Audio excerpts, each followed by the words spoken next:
Esa noche todo estaba raro desde el principio.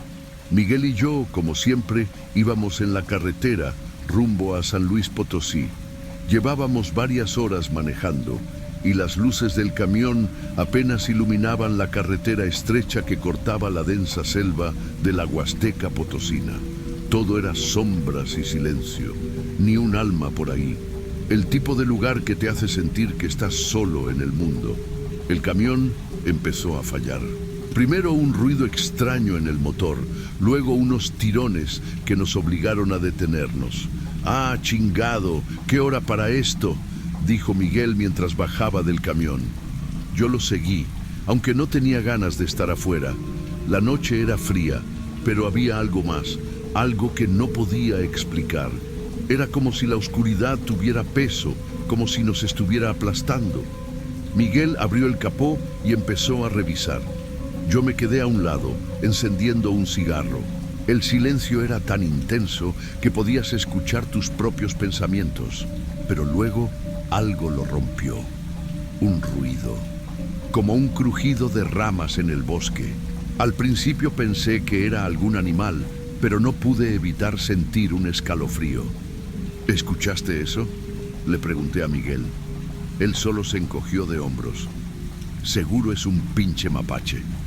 Entonces lo vimos. Al otro lado de la carretera, justo al borde de los árboles, había algo. Un carrito de bebé. Estaba inclinado como si alguien lo hubiera abandonado ahí.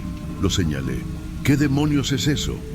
Miguel entrecerró los ojos y se rió nervioso. Un carrillo, ¿no? ¿Qué más va a ser? Pero yo no podía quitarle los ojos de encima. Había algo mal con ese carrito. Parecía viejo, con las ruedas oxidadas, y aunque no me acerqué, podía jurar que tenía manchas oscuras en la tela.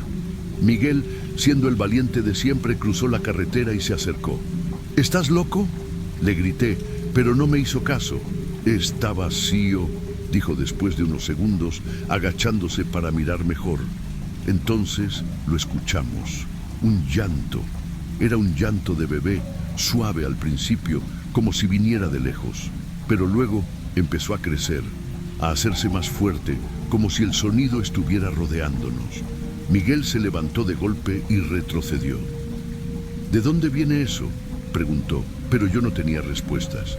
El llanto no paraba, y lo más extraño era que parecía cambiar de dirección. A veces venía de la izquierda, luego de la derecha, luego detrás de nosotros. Miguel me miró con los ojos bien abiertos. Esto no es normal, cabrón. Te juro que ese pinche llanto era como si nos estuviera rodeando, jugando con nosotros. Miguel y yo nos mirábamos sin saber qué hacer. Él, que siempre era el valiente, ya empezaba a verse nervioso. Vámonos, esto no es normal, dije. Pero algo en el ambiente nos hacía sentir como pegados al suelo, incapaces de movernos. Miguel, necio como siempre, insistió en acercarse más al carrito. Si hay un bebé, no podemos dejarlo aquí, murmuró, aunque su voz ya no tenía esa seguridad que siempre tenía. Pero cuando dio un paso más, el llanto cambió. Ahora era más fuerte, casi ensordecedor, y parecía venir directamente del carrito. Los dos nos quedamos helados cuando vimos algo moverse dentro. ¿Viste eso?, le pregunté. Pero Miguel no contestó. Lentamente, inclinó la cabeza para mirar dentro del carrito. No sé qué esperaba encontrar, pero lo que vi en su cara me heló la sangre. Miguel retrocedió de golpe, tropezando, y casi cayó al suelo. ¡No hay nada ahí!, gritó, pero su voz temblaba. ¡Nada, cabrón! Pero sentí algo frío. Yo ya estaba listo para largarme. ¡Al carajo con el carrito!, grité. Tomé a Miguel del brazo y lo jalé de regreso al camión. Él no se resistió, lo cual era raro. Pero apenas dimos unos pasos, el llanto paró de golpe. Un silencio pesado nos envolvió, y entonces lo escuchamos, un crujido. No uno, varios, como si algo grande se moviera entre los árboles. Nos giramos al mismo tiempo. Las sombras en la orilla del bosque ya no eran solo sombras. Podías jurar que algo se movía entre ellas, algo que no querías mirar demasiado de cerca. Y entonces lo vimos. Marcas en los árboles, pequeñas, como si fueran hechas por manos de niños, pero retorcidas, deformes. Miguel murmuró una oración en voz baja. Esto no es normal, güey. No es normal. De regreso al camión, la cosa no mejoró.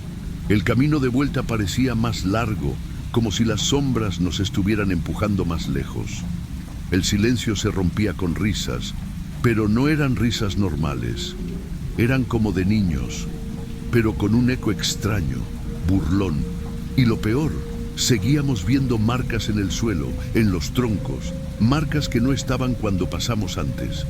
Cuando llegamos al camión, lo encontramos rayado, como si algo hubiera pasado sus uñas por toda la carrocería. Había huellas pequeñas en los vidrios, como si manos sucias de tierra hubieran estado tocando. «Esto no puede ser real», dijo Miguel mientras subíamos a toda prisa. Intenté prender el motor, pero no arrancaba. El llanto volvió, esta vez más cerca, más fuerte. Y ahora sí, no había duda. Venía de dentro del camión. Mis manos temblaban mientras giraba la llave una y otra vez, pero el maldito camión no quería arrancar. Miguel, sentado a mi lado, no paraba de mirar hacia atrás, como si esperara que algo saltara de la oscuridad en cualquier momento. ¿Escuchas eso?, me dijo en un susurro. Claro que lo escuchaba. El llanto venía directo de la cabina, pero no había nadie más ahí, solo nosotros dos. Finalmente, el motor rugió. Sentí un alivio momentáneo, pero Miguel no se veía mejor. «Vámonos ya, Ramón», gritó, casi desesperado. Metí el cambio y aceleré como nunca antes. Las luces del camión iluminaban la carretera, pero las sombras parecían seguirnos, como si se movieran a nuestro ritmo. El llanto, aunque más bajo ahora, seguía. Era como si se hubiera metido en nuestras cabezas. Miguel estaba callado, lo cual era raro en él. Siempre hablaba, siempre hacía bromas para romper la tensión, pero ahora solo miraba por la ventana, con la mandíbula apretada. «No puede ser real, ¿verdad?», murmuró. Yo no tenía respuesta. Todo esto parecía sacado de una pinche película de terror. Pasaron unos kilómetros antes de que algo más sucediera. El radio del camión, que estaba apagado, comenzó a emitir estática. Miguel intentó apagarlo de nuevo, pero no sirvió de nada. La estática se convirtió en risas, primero suaves, casi imperceptibles, pero luego más fuertes, como si hubiera un grupo de niños dentro del camión riéndose de nosotros. Sentí un nudo en el estómago cuando reconocí esas risas. Eran las mismas que habíamos escuchado en la maldita selva.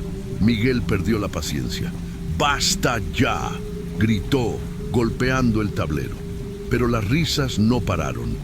De repente, el radio se apagó solo y el silencio volvió. Pero esta vez, el silencio era peor. Era pesado, como si algo estuviera esperando a que bajáramos la guardia. Poco después, Miguel señaló algo en el retrovisor. «Ramón, no mires atrás», me dijo en voz baja.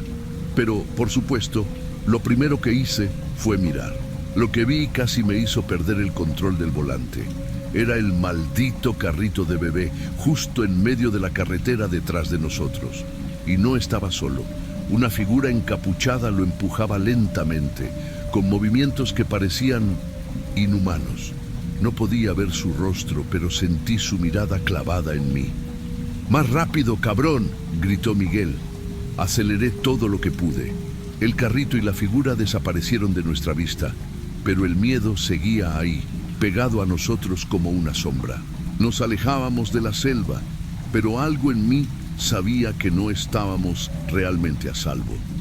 Llegamos a un pequeño puesto de gasolina unas horas después. Era un lugar viejo y solitario, pero al menos había luz. Bajamos del camión para revisar si seguía todo en orden. Y ahí fue cuando lo vimos. En el capó del camión había marcas. Eran las mismas huellas pequeñas y sucias de antes, pero esta vez estaban frescas, como si alguien las hubiera dejado minutos atrás. Miguel ya no hablaba, solo me miró y señaló algo más. Un zapatito pequeño colocado cuidadosamente en el parabrisas con tierra y sangre seca. No sé cómo explicarlo, pero en ese momento supe que no habíamos escapado de nada. Miguel y yo nos miramos y por primera vez vi en sus ojos algo que nunca había visto. Puro terror. No era solo miedo, era como si hubiera entendido algo que yo todavía no lograba captar. Tomé el zapatito del parabrisas con cuidado. Estaba frío y la tierra que lo cubría era húmeda, como si alguien lo hubiera puesto ahí hacía poco. Miguel me susurró: Ramón, esto no es normal. Tenemos que irnos ya. Yo asentí, pero mientras volvía al camión, sentí algo extraño. Era como si alguien estuviera observándonos desde las sombras del puesto de gasolina. De repente, las luces del lugar parpadearon y luego se apagaron por completo. Todo quedó en una oscuridad total, salvo por las luces de nuestro camión. ¡Súbete ya!, le grité a Miguel. Ambos entramos al camión y cerramos las puertas con fuerza, pero el ambiente dentro no era mejor. El aire se sentía pesado, como si algo invisible estuviera ahí con nosotros. Intenté encender el motor, pero no arrancaba. Entonces, el llanto volvió. Esta vez no venía de la cabina ni del radio, venía de debajo del camión. Era un sonido desgarrador, como si un bebé estuviera llorando con desesperación justo bajo nuestros pies. Miguel y yo nos quedamos congelados. No salgas, Ramón. No importa lo que pase, no salgas, me dijo con un hilo de voz. El llanto se detuvo de golpe y el silencio que le siguió fue aún peor. Fue entonces cuando escuchamos algo arrastrarse por el lado del camión. Unos golpecitos suaves comenzaron en la puerta del conductor, como si alguien estuviera tocando pidiendo entrar. No me atreví a mirar, pero Miguel, con la respiración agitada, no pudo evitarlo. Giró lentamente la cabeza hacia la ventana. «No abras los ojos, Ramón», me gritó de repente, pero fue demasiado tarde. Lo vi. Una cara pálida y deformada nos miraba desde el otro lado del cristal. No era humana. Sus ojos eran oscuros y su sonrisa torcida parecía más una mueca de burla que otra cosa. Pero lo peor era que en sus brazos llevaba algo. El mismo carrito de bebé y dentro, algo que no quiero ni describir. Miguel comenzó a rezar en voz alta, con lágrimas en los ojos. Yo intenté girar la llave del camión una vez más, desesperado. El motor rugió y sin pensarlo pisé el acelerador. Salimos de ahí a toda velocidad, dejando atrás el puesto de gasolina y a esa cosa. El silencio dentro del camión era insoportable. Miguel no decía nada, solo miraba al frente con el rostro pálido.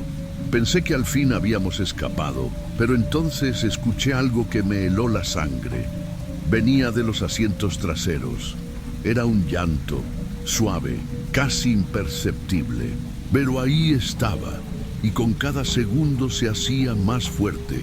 Me atreví a mirar por el retrovisor, y lo que vi me paralizó. En el asiento trasero estaba el carrito de bebé, perfectamente colocado, y dentro algo se movía. Miguel volteó lentamente, y su grito fue lo último que escuché antes de que todo se apagara.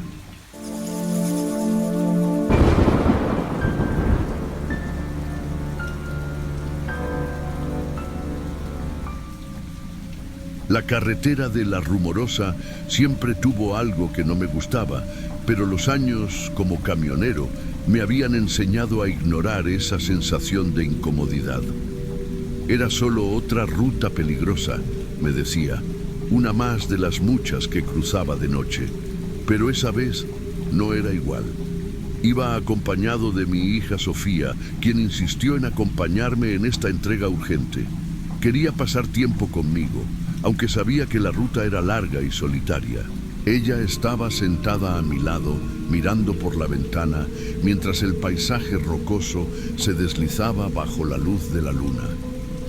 «Papá, ¿te das cuenta de lo extraño que es este lugar?», dijo de repente, quitándose los audífonos. «¿Extraño? Es solo una carretera como cualquier otra, hija», negó con la cabeza, con una expresión seria que me recordó lo mucho que había crecido. «No, papá. Aquí pasan cosas raras. Mis amigos me contaron historias sobre una mujer de blanco que aparece en estas curvas. Dicen que si la ves es porque algo malo está por suceder». Me reí, aunque más por nervios que por diversión. «Son puras leyendas, hija. Gente que tiene demasiada imaginación». La carretera estaba tranquila, aunque el viento silbaba con fuerza, golpeando el camión como si quisiera empujarlo fuera de la pista. Las luces de los faros parecían perderse en la oscuridad, y por un momento sentí que no estábamos solos. Fue entonces cuando lo vimos. Un sedán plateado apareció frente a nosotros, tomando una curva demasiado rápido. Sus luces parpadearon, y en cuestión de segundos el coche derrapó, perdiendo el control. Sofía gritó, y yo pisé el freno con fuerza, viendo cómo el vehículo salía de la carretera y desaparecía en el vacío del barranco. «Papá, para, tenemos que ayudarlos». Aparqué el camión en el arcén y bajamos con la linterna en mano. Sofía estaba asustada, pero decidida. Caminamos hacia el lugar donde el coche debería haber caído, pero lo que encontramos no tenía sentido. Las marcas de los neumáticos terminaban abruptamente antes del borde. No había restos de metal, ni vidrios rotos, ni nada que indicara que un coche había estado allí. «Esto no tiene lógica, papá», murmuró Sofía mirando el vacío. El viento volvió a soplar, pero esta vez no era solo viento. Un susurro apenas audible llegó a mis oídos, como si alguien estuviera llamándome desde el barranco. «Papá, escúchame. Esto no es normal». Yo lo sabía, lo sentía en cada fibra de mi cuerpo. El silencio en esa carretera era casi peor que los susurros que creí haber escuchado. Sentí un escalofrío recorrerme mientras miraba las marcas de los neumáticos que se desvanecían inexplicablemente antes del borde del barranco. Sofía seguía aferrada a mi brazo con la linterna temblando en su mano. «Papá, vámonos. Esto no es seguro». Quise hacerle caso, pero algo dentro de mí me obligaba a quedarme, como si necesitara entender lo que acabábamos de ver.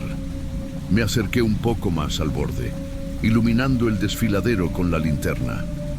Todo lo que vi fue una oscuridad insondable.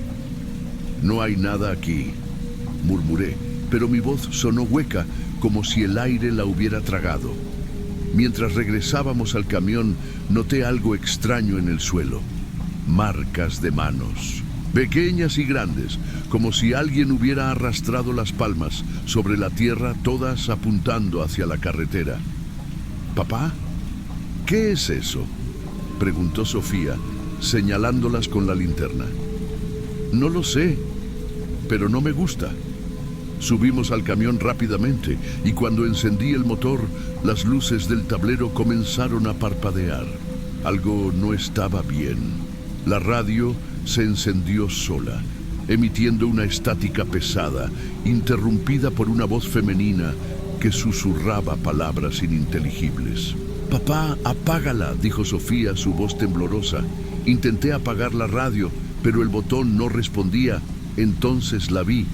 Justo frente al camión, en medio de la carretera, estaba una figura, una mujer con un vestido blanco que flotaba suavemente al viento, su cabello oscuro cubriendo gran parte de su rostro. No estaba caminando, simplemente estaba ahí, inmóvil, como si nos estuviera esperando. «No puede ser», murmuré, incapaz de apartar la vista. Sofía empezó a llorar. «Papá, vámonos. Por favor, vámonos ya». La mujer levantó lentamente una mano, señalando hacia nosotros. Su rostro seguía oculto, pero una voz resonó en mi cabeza, como si viniera de todos lados. «No puedes escapar de lo que hiciste». El camión se apagó y el frío llenó la cabina. Mis manos temblaban mientras intentaba girar la llave. La figura seguía ahí, cada vez más cerca, deslizándose hacia nosotros sin mover los pies. En el último momento, el motor rugió y aceleré con todas mis fuerzas. La mujer desapareció justo cuando el camión la habría golpeado, pero el frío permaneció y con él una sensación de que esto no había terminado. Mientras avanzábamos, Sofía rompió el silencio. Papá, ¿qué quiso decir con eso? ¿Qué hiciste? Tragué saliva, pero no pude responder. No podía decirle que esa no era la primera vez que veía algo así en esa carretera. Conducíamos en silencio, aunque el aire dentro del camión se sentía más pesado con cada kilómetro. Sofía miraba por la ventana, pero sabía que estaba esperando respuestas. Yo, por otro lado, no podía dejar de pensar en esa voz, en lo que dijo. No puedes escapar de lo que hiciste. El eco de esas palabras se repetía en mi cabeza, arrancando recuerdos que había enterrado hacía años. Pero antes de que pudiera enfrentarme a ellos, Sofía rompió el silencio. Papá, quiero saber qué está pasando. Esa mujer parecía conocerte. Negué con la cabeza, tratando de mantenerme firme. No lo sé, hija. Esto es extraño, nada más. No me mientas. Tú sabes algo. Su voz temblaba y cuando la miré, vi lágrimas en sus ojos. No quería admitirlo, pero Sofía tenía razón. Había algo que no le había contado, algo que me perseguía desde hacía mucho tiempo. Finalmente, llegamos a un pequeño puesto de gasolina en Tecate. El lugar estaba desierto, salvo por un hombre mayor detrás del mostrador. Aproveché para estacionar y tomar un respiro. Entré a la tienda y llamé a la policía desde un viejo teléfono de pared. Acabo de ver un accidente en La Rumorosa. Un coche cayó por el barranco, pero no encontramos nada. Hubo un silencio incómodo antes de que la operadora respondiera. Señor, no hemos recibido reportes de accidentes esta noche. Esa área está tranquila. Pero yo lo vi. Mi hija también. La operadora suspiró. Tal vez se confundieron. Esa carretera, bueno, a veces juega trucos con la mente. Colgué, frustrado. Cuando regresé al camión, el frentista estaba ahí, mirándome con una mezcla de curiosidad y preocupación. ¿Vieron algo en la carretera?, preguntó, casi en un susurro. Le conté lo que habíamos visto, esperando que confirmara que no estaba loco. Sus ojos se abrieron un poco más y asintió lentamente. No son los primeros. Muchos han visto ese coche plateado y a la mujer de blanco, pero les voy a decir algo que la mayoría no sabe. Sofía y yo lo escuchamos atentamente. El hombre encendió un cigarro y continuó. Hace más de 20 años, un sedán plateado cayó en esa misma curva. Era una familia, los padres y 2 niños pequeños. Murieron todos. Desde entonces, la gente asegura que el coche sigue apareciendo, como si buscaran ayuda. El estómago se me encogió y el sudor frío volvió. No podía evitar conectar esa historia con algo que había intentado olvidar. Cuando volvimos al camión, Sofía me miró con una mezcla de miedo y desconfianza. Papá, ¿tú sabes algo más? Asentí lentamente, sabiendo que ya no podía ocultarlo. Hija, hay algo que nunca te conté. Respiré profundo y dejé que las palabras salieran. Hace años, cuando eras pequeña, manejé por esta misma carretera. Esa noche estaba cansado y con prisa. Intenté rebasar un coche en una curva. Era un sedán plateado. Perdieron el control y cayeron al barranco. Yo no paré. Sofía me miró horrorizada. No podía culparla. Papá, ¿por qué no hiciste nada? Porque tenía miedo, hija. Porque no supe qué hacer. Las lágrimas corrían por su rostro mientras trataba de procesar lo que acababa de escuchar. Yo sabía que había roto algo entre nosotros, pero también sabía que era hora de enfrentar lo que había hecho. El silencio dentro del camión era abrumador. Sofía no me hablaba, solo miraba al vacío con los ojos enrojecidos por las lágrimas. No podía culparla. Había confesado un pecado que me había perseguido durante años, y ahora el peso de ese secreto caía sobre los dos. El paisaje alrededor parecía aún más oscuro mientras retomábamos la carretera de la Rumorosa. Las curvas eran más cerradas y el viento golpeaba el camión con fuerza, como si intentara empujarnos fuera del camino. Pero algo en el aire era diferente esta vez. Había una tensión, una presencia que no podía ignorar. De repente, las luces del camión comenzaron a parpadear de nuevo, y el motor rugió como si algo invisible lo estuviera forzando a detenerse. Frené de golpe y el camión se detuvo en medio de la carretera. Sofía me miró aterrorizada. «¡Papá! ¡Está pasando otra vez!». Miré por el retrovisor y lo vi. El sedán plateado estaba de nuevo detrás de nosotros. Esta vez, sus faros estaban encendidos y las luces iluminaban la carretera como si quisieran cegarnos. Pero lo que realmente me heló la sangre fue lo que vi dentro del coche. Había 4 figuras, una mujer en el asiento del copiloto, 2 niños pequeños en el asiento trasero y un hombre al volante. Sus rostros eran pálidos, con ojos hundidos y miradas que parecían atravesar el tiempo. El coche comenzó a avanzar lentamente hacia nosotros y mi cuerpo se paralizó. La radio del camión se encendió sola, emitiendo una estática pesada antes de que una voz femenina, familiar, hablara. «Es hora de pagar por lo que hiciste». El camión se sacudió violentamente como si algo invisible lo estuviera empujando hacia el borde del barranco. Intenté arrancar el motor, pero no respondía. Sofía comenzó a llorar desesperada. «Papá, haz algo». Entonces, la figura de la mujer de blanco apareció frente al camión. Sus ojos ahora completamente visibles, negros como la noche. Levantó una mano, señalándome directamente, y su voz resonó en mi cabeza como un grito. «Tú los condenaste, ahora ellos te esperan». El sedán avanzó hasta estar justo detrás del camión, sus faros iluminando el interior de nuestra cabina. Las figuras del coche comenzaron a salir, una por una, acercándose a nosotros.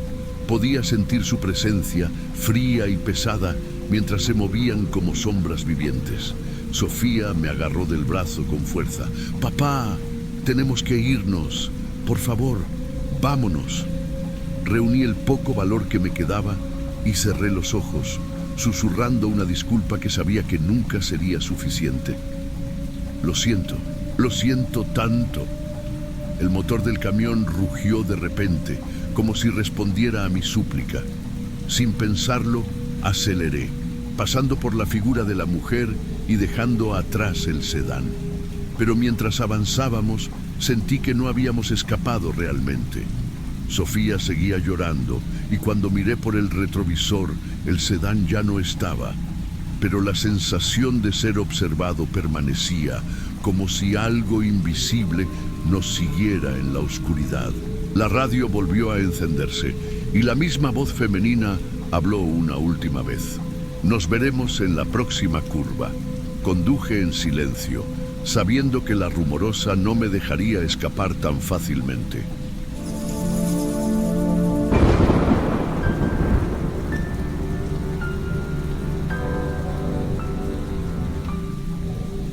Siempre he creído que hay lugares que guardan más de lo que vemos, y esta carretera era uno de ellos. La ruta de San Luis Potosí a Real de 14 no solo era conocida por sus curvas peligrosas, sino también por las historias que la rodeaban.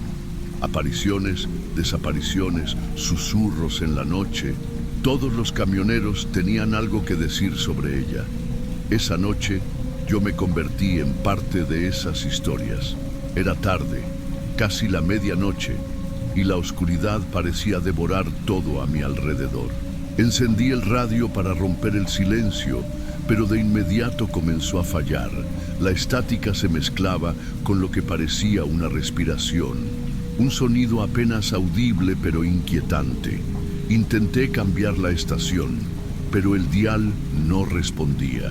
Finalmente, el ruido cesó y una vieja canción comenzó a sonar. No era música alegre, era algo melancólico, como un lamento. No sabía de dónde provenía, pero parecía estar diseñada para hacerme sentir incómodo. Mientras avanzaba, noté algo extraño. Un olor a flores marchitas comenzó a llenar la cabina. Era tan intenso que casi me hizo toser. Miré a mi alrededor, tratando de encontrar una explicación, pero todo estaba en orden. Revisé el retrovisor y, por un momento, pensé ver algo moverse en la parte trasera del camión, pero cuando parpadeé ya no estaba. Poco después, pasé por un pequeño santuario en la carretera. Las velas estaban encendidas a pesar de la hora. Había una cruz con flores frescas, pero también noté una foto vieja y descolorida, casi irreconocible. Un escalofrío me recorrió el cuerpo y pisé el acelerador para alejarme, pero el olor a flores marchitas no desapareció. Entonces ocurrió algo aún más extraño. Una voz comenzó a susurrar mi nombre. No venía del radio ni de fuera del camión. Estaba ahí, en la cabina, como si alguien estuviera sentado a mi lado. Carlos, ¿por qué me dejaste? La voz era débil, pero no era mi imaginación. La sangre se me congeló y no pude evitar mirar al asiento del copiloto, vacío, pero lleno de una presencia que no podía ver. Apenas había pasado 1 kilómetro cuando la vi. Estaba sentada en medio de la carretera, de espaldas a mí. El vestido blanco que llevaba estaba sucio y desgarrado, y su cabello negro caía desordenado sobre sus hombros. Mis manos temblaron al frenar de golpe. No podía quitarle los ojos de encima. ¿Qué hacía una mujer ahí, sola, a esa hora? Toqué la bocina, pero no se movió. Encendí los faros altos, y fue entonces cuando empezó a girar lentamente la cabeza hacia mí. Mi respiración se detuvo. Su rostro estaba pálido, como si no tuviera sangre, y sus ojos brillaban con una intensidad antinatural. Pero lo peor fue su boca. Se movía como si estuviera diciendo algo, pero ningún sonido salía de ella. Sin embargo, podía escucharla claramente en mi mente. ¿Por qué me dejaste aquí, Carlos? Quise retroceder, pero mis manos no reaccionaban. Estaba congelado, incapaz de apartar la mirada de esos ojos que parecían atravesarme. Entonces, su cuerpo empezó a moverse de una manera que no era humana. Se levantó lentamente, como si no tuviera huesos, y comenzó a caminar hacia mí. Finalmente, recuperé el control y enganché la reversa. Las llantas chillaron mientras retrocedía a toda velocidad. Cuando miré por el retrovisor, ella ya no estaba, pero el olor a flores se hizo más fuerte, casi insoportable. Sentí que iba a desmayarme. A unos kilómetros encontré una patrulla estacionada al borde del camino. Me bajé del camión, agitado, y les conté lo que había visto. Los oficiales se miraron entre sí y uno de ellos dijo: «Amigo, la carretera puede jugarte trucos. A estas horas, la mente hace cosas raras. ¿Por qué no descansas un poco?». Quise insistir, pero sus expresiones me dejaron claro que no creían ni una palabra. Antes de irme, uno de ellos señaló mi parabrisas con la linterna. Cuando me giré, vi marcas de manos pequeñas, como si alguien hubiera tocado el vidrio por dentro. Nadie dijo nada más. El silencio fue peor que cualquier palabra. Cuando llegué a casa, traté de olvidarlo, pero no podía. Cada noche soñaba con su rostro, con sus ojos, con esa voz que me preguntaba una y otra vez: ¿por qué me dejaste aquí? Los sueños no eran lo único. Escuchaba susurros en mi casa, especialmente en las noches más silenciosas. Incluso cuando estaba despierto, sentía su presencia. Revisé mi camión al día siguiente. En el asiento del copiloto encontré pétalos de flores marchitas, como los del santuario. También había arañazos en la parte trasera de la cabina, como si alguien hubiera intentado entrar desde afuera. Pero lo que más me asustó fue un nombre que alguien había escrito con los dedos en el polvo del vidrio trasero: Rosa María. Pasaron días antes de que pudiera juntar el valor para regresar al santuario. Necesitaba respuestas. Cuando llegué, encontré la misma cruz y las mismas velas encendidas, pero esta vez me detuve para mirar la foto de cerca. Era borrosa y vieja, pero pude distinguir el rostro de la mujer que vi en la carretera. Debajo de la foto había una placa que decía: en memoria de Rosa María, desaparecida en esta carretera en 1984, que su alma encuentre descanso. Mi sangre se heló. Rosa María no era solo una aparición, era alguien que había existido, alguien que aún buscaba algo o a alguien. ¿Era yo? ¿Por qué mi nombre? ¿Qué conexión tenía conmigo? No lo sabía, pero algo me decía que no había sido casualidad. Nunca volví a tomar esa carretera, pero cada vez que escucho a otros camioneros contar sus historias, sé que ella sigue ahí esperando. Y me pregunto cuánto tiempo pasará antes de que alguien más escuche su voz. Fin.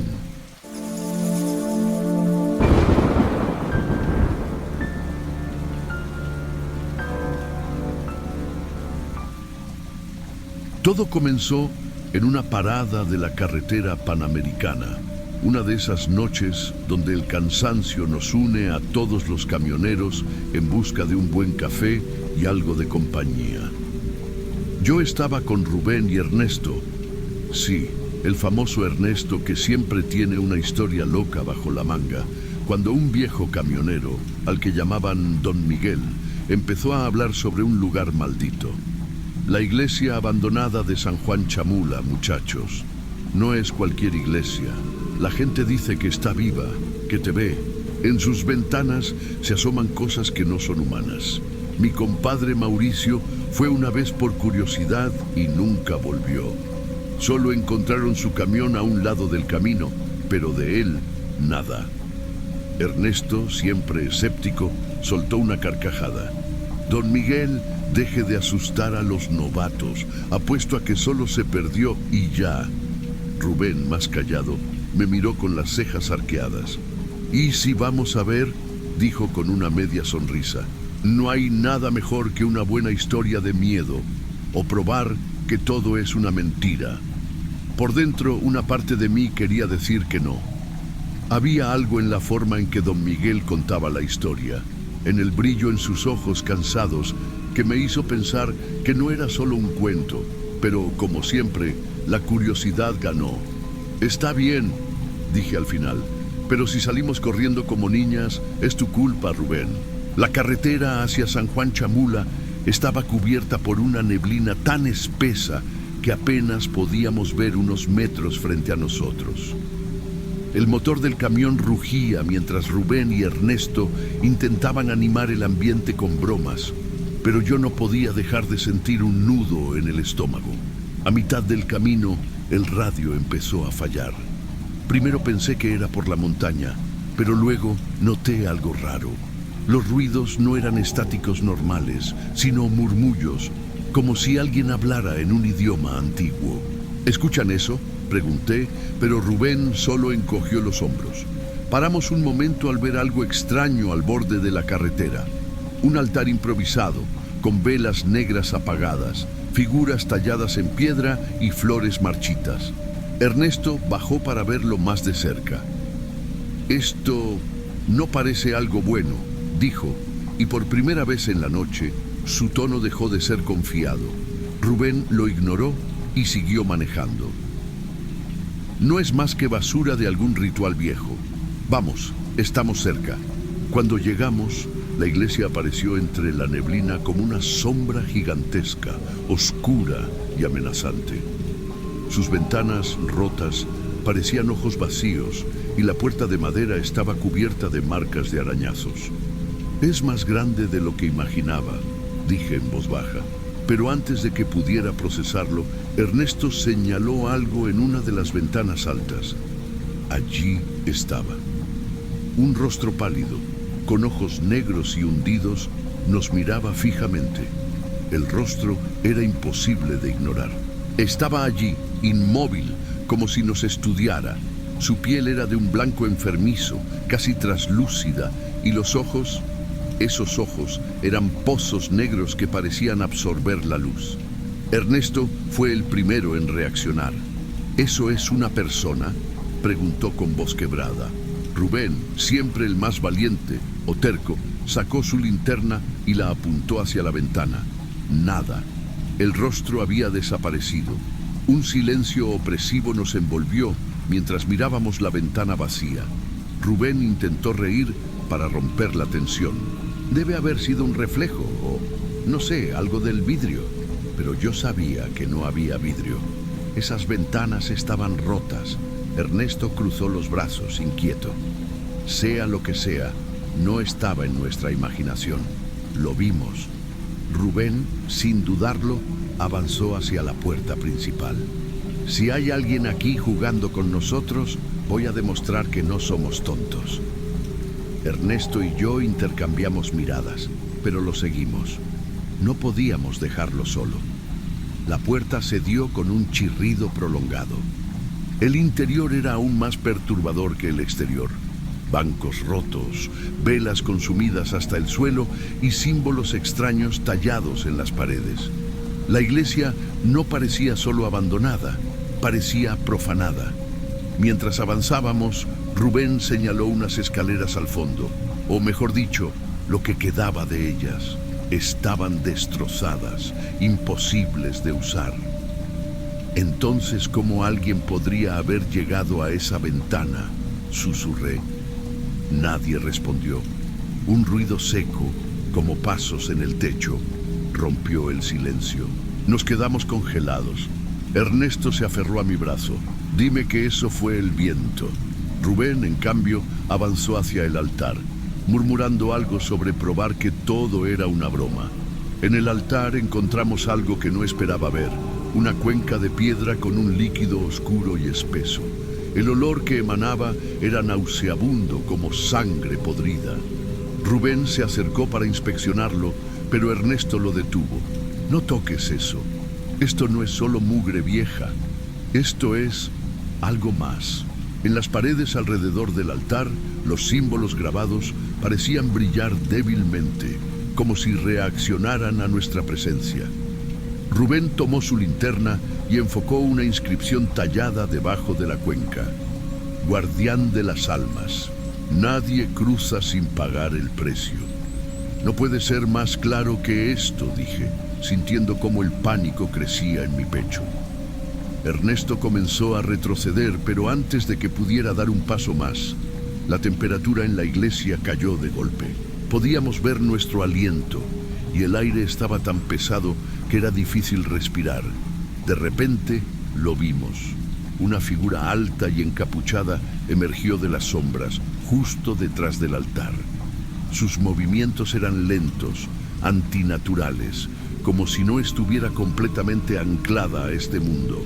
Y entonces habló, o al menos eso pensamos, porque un sonido bajo y gutural llenó el espacio, haciéndonos cubrir los oídos. La figura levantó un brazo largo y huesudo, señalándonos. Las puertas de la iglesia se cerraron de golpe, dejándonos atrapados. ¡Tenemos que salir de aquí!, grité, pero Rubén, en un impulso desesperado, arrojó su linterna contra la cuenca de piedra. El golpe resonó como un trueno y el líquido oscuro comenzó a derramarse. Cuando el líquido oscuro tocó el suelo, un alarido desgarrador llenó la iglesia. La figura encapuchada comenzó a retorcerse, como si estuviera siendo consumida por algo. Las paredes vibraban y los símbolos tallados brillaban con un rojo intenso. Era como si la iglesia estuviera viva, reaccionando al daño que Rubén había causado al altar. ¿Qué hiciste?, gritó Ernesto mientras tratábamos de retroceder. Rubén, pálido, balbuceaba algo incomprensible, como si el miedo lo hubiera paralizado. Yo también quería gritarle, pero el rugido de la iglesia era tan fuerte que apenas podía escuchar mis propios pensamientos. De repente, las paredes comenzaron a cambiar. Los símbolos se deformaron y del suelo surgieron figuras espectrales. Eran hombres y mujeres, con rostros desfigurados y ojos llenos de dolor. Todos nos miraban fijamente, sus bocas abiertas como si intentaran gritar, pero no emitían ningún sonido. Ernesto señaló una inscripción nueva que aparecía en el altar. «Es un portal», murmuró con el rostro lleno de terror. «Esta iglesia no es un lugar cualquiera, es un puente entre nuestro mundo y algo peor».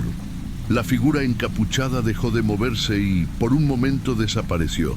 Pensamos que habíamos terminado con ella, pero entonces apareció frente a Rubén. Sus ojos vacíos lo atravesaban como si estuviera viendo su alma. Rubén cayó de rodillas, incapaz de moverse. «No hay salida», dijo una voz profunda y gutural que resonó en nuestras cabezas. No sabíamos si era la figura hablando o la iglesia misma, pero el mensaje era claro. Éramos sacrificios y nuestro destino estaba sellado. Reuniendo toda la fuerza que me quedaba, agarré a Rubén por el brazo y lo sacudí. «No podemos quedarnos aquí. Si no nos movemos ahora, estamos muertos». Ernesto encontró un trozo de madera y comenzó a golpear la puerta principal con desesperación, pero no cedía. La figura reapareció detrás de Ernesto. Esta vez sus movimientos eran más rápidos, casi predatorios. La temperatura en la iglesia seguía cayendo y el aire estaba tan denso que cada respiración era un esfuerzo. Pero entonces recordé algo: la inscripción. Si el altar era un portal, tal vez destruirlo por completo nos liberaría. «El altar, tenemos que destruirlo», grité. Ernesto dudó, pero al ver que la figura se acercaba, corrió hacia el altar conmigo. Usamos toda nuestra fuerza para romperlo. Con cada golpe, los alaridos de las figuras espectrales se hacían más fuertes, como si estuviéramos rompiendo algo que sostenía a este lugar unido. Finalmente, el altar se rompió en pedazos. La iglesia tembló violentamente y las figuras espectrales comenzaron a desvanecerse. La figura encapuchada soltó un último grito, tan intenso que sentí que mis oídos iban a explotar. Pero luego todo se detuvo. Un silencio absoluto llenó el lugar. La puerta principal se abrió de golpe y la luz de la luna entró en la iglesia. Sin pensarlo, corrimos hacia el camión. Subimos y arrancamos sin mirar atrás. Mientras nos alejábamos, pude ver las ventanas de la iglesia por el retrovisor.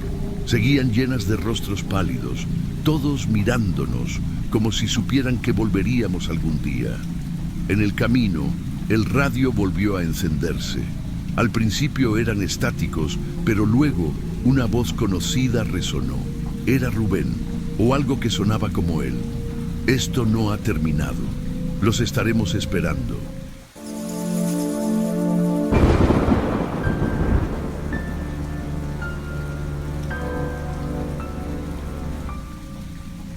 Había tomado muchas rutas en mi vida como camionero, pero esa noche en particular tenía algo extraño. Había salido tarde de Coatzacoalcos con rumbo a Villahermosa, atravesando la famosa carretera que pasa por el río Grijalba. Al llegar a un pequeño puesto de gasolina a la entrada de la zona de la sierra, bajé para llenar el tanque y estirar las piernas un poco. Don Rafael, el encargado del lugar, me observó con una mirada seria mientras limpiaba el parabrisas del camión. «¿Vas para Villahermosa?», preguntó sin rodeos. «Sí, don Rafa, ¿por qué?». «Escucha, muchacho, cuando cruces la puente no mires la cruz. Solo sigue manejando y no te detengas por nada». Me reí nervioso. Pensé que se trataba de alguna broma típica de los viejos que querían asustar a los forasteros. «¿Y eso por qué?», pregunté, esperando algún cuento ridículo. «Es mejor que no preguntes. Solo hazme caso. Muchos han visto cosas que no pueden explicar». Don Rafael no dijo más. Me dio un par de palmadas en el hombro y regresó al interior de la tienda. Subí al camión con una sensación extraña. Las advertencias misteriosas siempre te dejan pensando. Cuando arranqué, el camino parecía más oscuro de lo normal, como si las luces del camión no fueran suficientes para iluminarlo todo. Mientras avanzaba por la carretera, el silencio se hacía más pesado. Era como si el mundo se hubiera apagado. Al llegar a la entrada del puente, vi la cruz que don Rafael mencionó. Era pequeña, de metal oxidado, y estaba inclinada hacia un lado, como si el tiempo la hubiera olvidado. La curiosidad me ganó. Giré la cabeza solo un instante para mirarla. En ese momento, sentí como si el aire dentro del camión se congelara. Miré por el retrovisor y, por un segundo, vi una figura blanca que corría detrás del camión. Pisé el freno. El camión rechinó y todo quedó en silencio. Bajé con una linterna en mano, pero no había nada. Ni una huella, ni un ruido. Solo el río bajo la puente, moviéndose con lentitud, y un viento que me erizó la piel.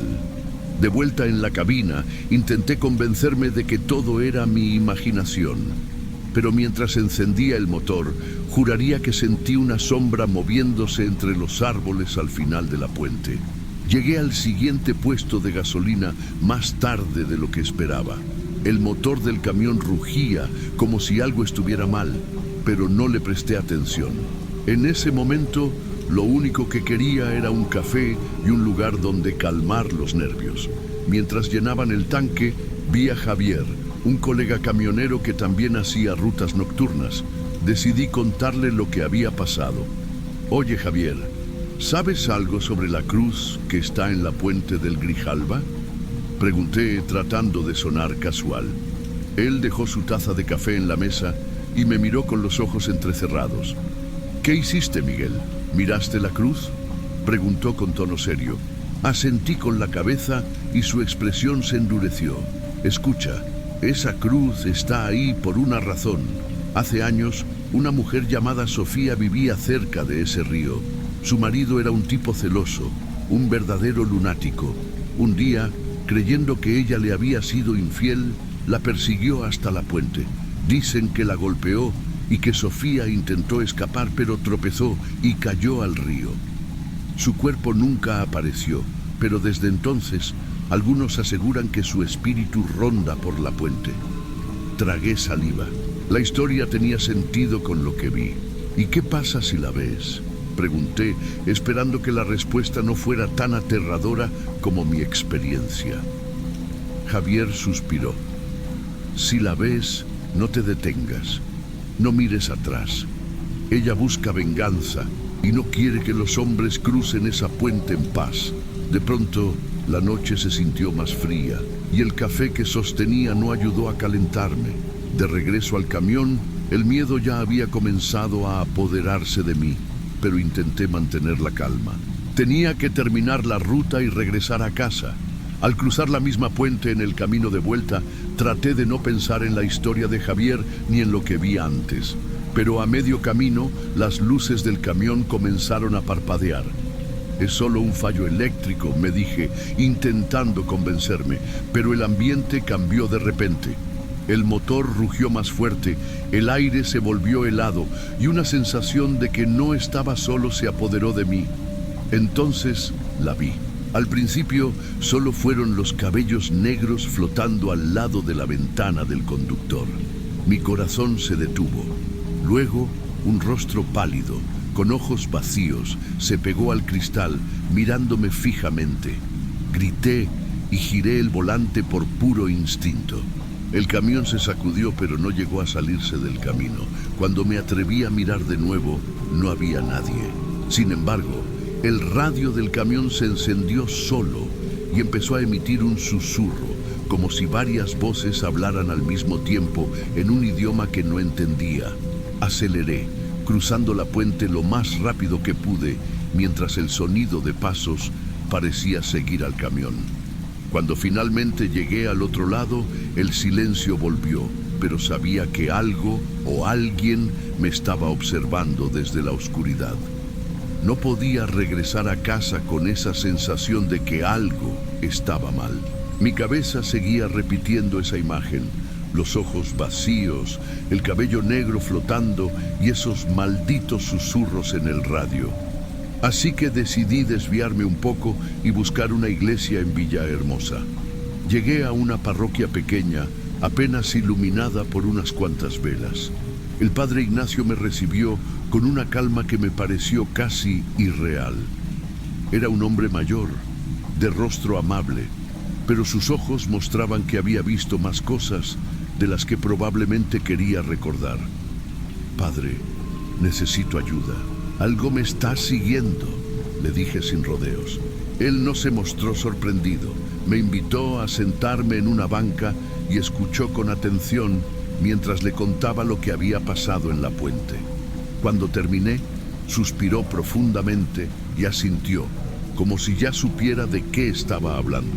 «Miguel, lo que viste no es una simple aparición, es un alma en pena, atrapada en un ciclo de sufrimiento y venganza. La mujer que describiste es Sofía, la misma de la que hablan las leyendas locales. Su espíritu no encuentra descanso porque murió injustamente, con odio en su corazón. ¿Y qué puedo hacer? No puedo seguir manejando con esto detrás de mí». El padre Ignacio se levantó y fue a buscar algo. Regresó con un pequeño amuleto de plata en forma de cruz. «Esto te protegerá, pero debes tener fe. Cuando vuelvas a cruzar esa puente, reza. No importa lo que escuches o veas, no mires hacia los lados y mucho menos atrás. Es la única manera de evitar que ella te alcance».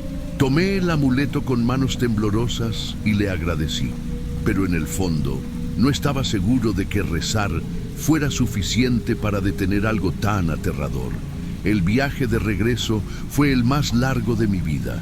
El amuleto colgaba del retrovisor del camión, balanceándose con cada movimiento del vehículo. A medida que me acercaba a la puente, el aire se volvía más pesado, como si la noche misma supiera lo que estaba a punto de suceder. Empecé a rezar en voz baja, repitiendo las palabras que el padre Ignacio me había enseñado. Pero apenas puse las ruedas del camión en la puente, todo cambió. Las luces del camión se apagaron por completo, dejándome en una oscuridad total. Entonces la vi.